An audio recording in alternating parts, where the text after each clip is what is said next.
दुलारा। अरे ये गुल का बनेले बाड़ू हो? मतलब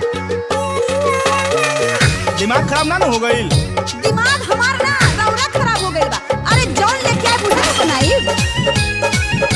ए सुना का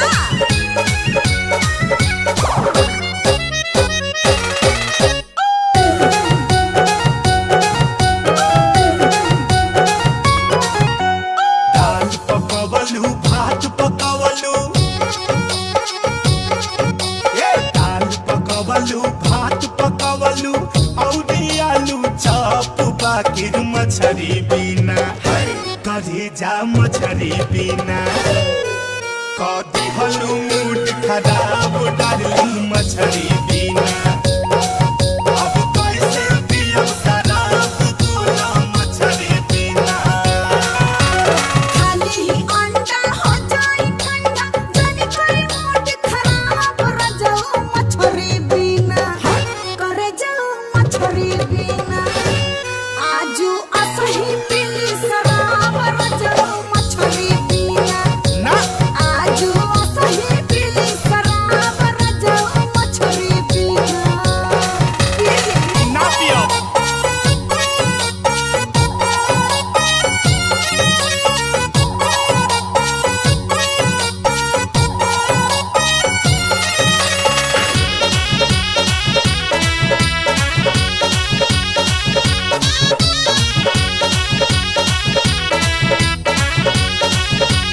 अरे कहती कोरा बजाइल घर के रोज रोज गोड़ दबाइले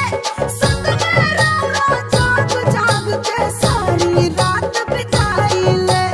कतना बितावा तारू कुल देखा तानी। सुना मौगी बारू त मौगी रहो काम त करे के पड़ी हो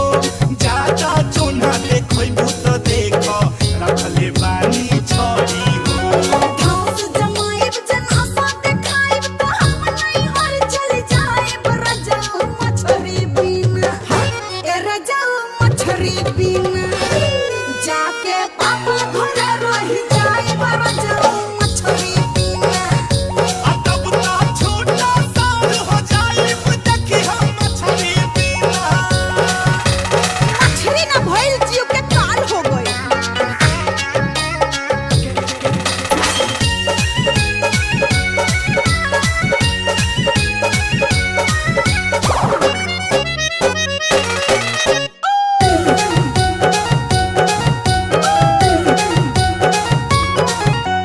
जब तू नहीं हर जइबू ये गोरिया दोसर में हरिया लाइब हो नैका जमाना में नया स्टाइल से खूबे मौज उड़ाइब हो सुन लो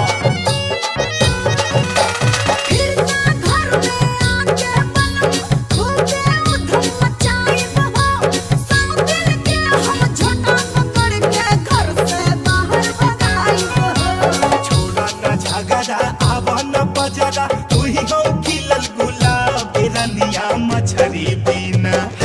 सजनिया मछरी बिना आज असही पीर शराब रनिया मछरी बिना फिर सीना से सक जाइब रजाऊ मछरी बिना आ तब तो बोतल दूर बहाय कदिल जा मछरी बिना हम